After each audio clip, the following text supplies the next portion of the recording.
அதுமாரி உண்மையான பக்தன்கிறவங்க வந்து கடவுள்கிட்ட அது வேணும் இது வேணும் கேட்கறதில்ல. நம்மள்கிட்ட அறியாமைங்கிற இருள் அகலணும், அந்த அறிவை கொடு, ஞானத்தை கொடு, புகழை கொடு, சாகா பிறவாமைங்கிற வரத்தை கொடு.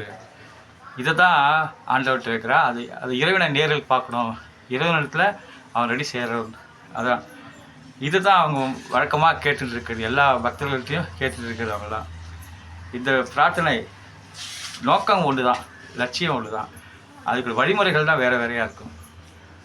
உயிர் உணர்வு இது ரெண்டுத்தையும் நம்பிக்கைங்கிற அற்புத சக்தி இணைக்கிறது. ஆழமாக நம்பிக்கை இருக்குது.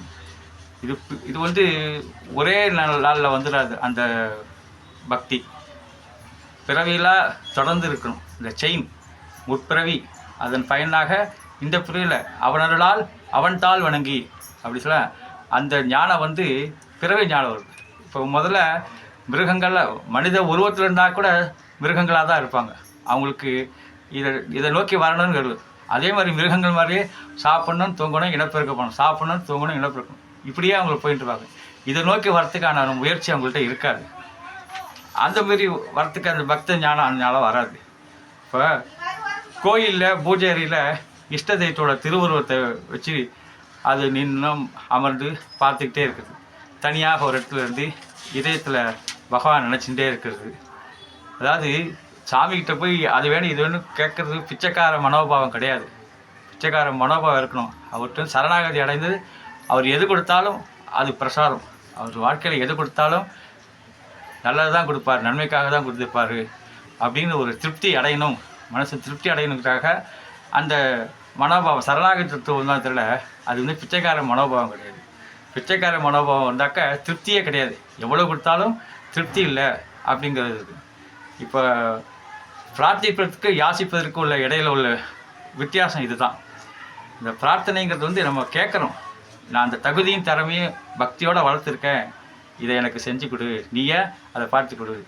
செயற்கையான போலியான எந்த பக்தியும் ஜெயிக்க முடியாது, எந்த மாற்றங்களையும் ஏற்படுத்தக்கூடாது. மாறுறது தான் வாழ்க்கை. ஒன்றுன்னா மாறுது. ஆனாக்க போலியான பக்தி போலியான செயலால் எதுவும் மாறப்படுது. இந்த தெய்வீக மாயை கடத்தற்கரியது. இதை என்னிடம் சரணடைவர்கள் மட்டுமே சாத்தியமாகும் என்பது பகவான் சொல்கிறது. இப்போ நல்லா சாப்பிட்றது, இந்த சத்துள்ளதை சாப்பிட்றதுனால உடம்புல தெம்பு கிடைக்கிறது இல்லையா? அதே மாதிரி சத்து தான் சத்தங்கமாக சாத்திகமாக சத்து நல்ல நினைவுகள் இருக்கிறதுனால தான் இந்த ஆன்மீக வளர்ச்சி படிப்படியாக உயர முடியும். இந்த இதய தாமரை அது மலர செய்கிறது.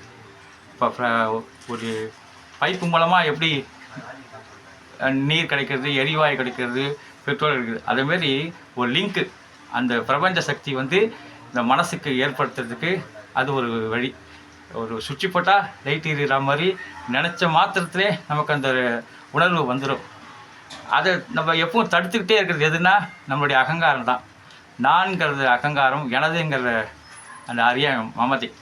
நான் எனது காரணம் தடுத்துக்கிறது. இப்போ மழை மேலே தண்ணி பேஞ்சுதுன்னா அது மழையிலே நிற்கிறதில்ல, இறங்கி ஓடிடும். அதுமாரி அகங்காரமாக இருக்கிற மனசில் வந்து இறைத்தன்மை தங்கிறதில்ல, போயிடும்.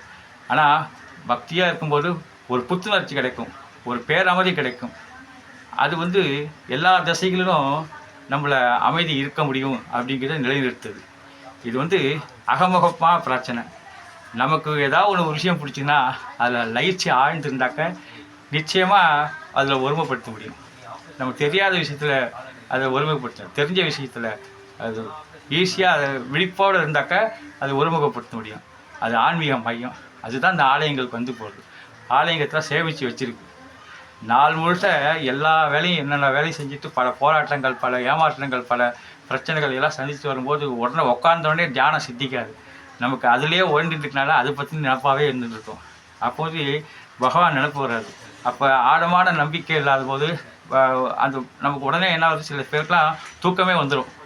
நான் இந்த ஸ்லோகத்தை எடுத்து வச்சாலே கொஞ்சம் நேரத்தில் தூக்கம் வந்துடுது. காரணம் ஆழ்ந்த பற்று, ஆழ்ந்த நம்பிக்கை. அதில் அது வந்து தூக்கம் வந்துடுது. இதுக்கு காரணம் உயர்ந்த நிலைக்கு மனசை திருப்பாது தான் காரணம்.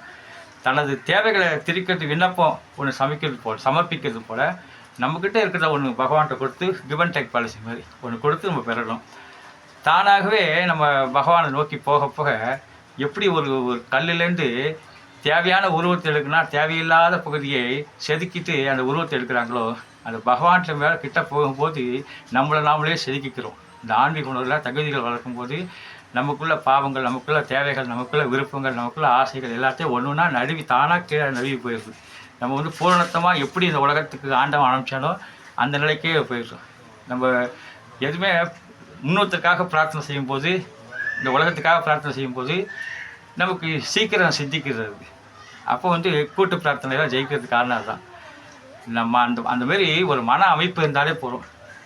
அதை வந்து நம்பிக்கை கடவுள் இருக்கார். இப்போ ஒரு பக்கம் பிரார்த்தனை செஞ்சுக்கிட்டு இன்னொரு பக்கம் அதெல்லாம் நடக்காதுப்பா, அதெல்லாம் கிடைக்காதுப்பா, இதெல்லாம் நிறைவேறாதுப்பா அப்படின்னு உறுதியாக நம்பிக்கை இருந்தால் பிரார்த்தனை எப்படி ஜெயிக்கும் இல்லையா? இந்த பரிபூர்ண நம்பிக்கை வேணும், அந்த உறுதி வேணும். இந்த பிரார்த்தனை வாழ்வு நம்மள்கிட்ட தேவை ஆணவம் இல்லாமல் இருக்கணும். என்னால் எதுவுமே கிடையாது, நடக்கிறதெல்லாம் நாராயண செயல். எல்லா வசதியும் இந்த துன்பம், துயரம், கவலை, கஷ்டம், வம்பு, வழக்கு, இழப்பு, விபத்து எல்லாமே உடனடியே நிறையிறதில்ல. நீங்கள் சேமிக்கிற பிரபஞ்சத்தில் சேர்க்குற சக்தி, நல்ல சக்தியை சேர்த்தா நல்லதாக திரும்பி வரும். கெட்ட சக்தியை கொடுத்தா அது அந்தமாரி துர்சபங்களை கொண்டு வந்துடும். அதேமாரி நம்மளால் எதுவுமே முடியாதுங்கிறது கிடையாது. மனுஷனால் முடியாது எதுவுமே கிடையாது. எனக்காக இன்னொருத்தர் செய்யணும்னு செய்ய முடியாது. உன் பசிக்கு நீ தான் சாப்பிட வேண்டும், உன்னோட தாக்கத்துக்கு நீ தான் நீர் குடிக்க வேண்டும் இல்லை? அதேமாரி நம்மளோட பிரார்த்தனை இந்த பிறவி எடுத்தாச்சுன்னா இந்த பிறவி கடத்தியது நமக்கு தான். நம்ம கூட வந்த கேரக்டர்ஸ்லாம் தான் உறவுகள், நட்புகள் எல்லாமே. இந்த தீவிரம் தொடர்ச்சியாக இருந்தாக்க நிச்சயமாக இறைவன்கிட்ட நம்ம நெருங்கிட்டோம்னு அர்த்தம். இப்போ இறைவன் திருக்காட்சி நமக்கு கிடைக்கிறதுக்கு நிறைய வாய்ப்பு இருக்குது. இதுக்கு வந்து ஒரே ஒரு வழி ஆன்மீகத்தில் பலமாக இருக்கணும். ஆன்மீக சத்சங்கம், நல்லவர்களாக சேர்ந்துருக்கணும், நல்லதை நினச்சிட்டு இருக்கணும். எல்லாம் திருசூலம் மயிலூர் பாலமுருகன் பேரொருள் பெருந்தனாக வாழ்க வையகம், வாழ்க வல்லமுடன். வெற்றிவேல் முருகனுக்கு அரோகரா.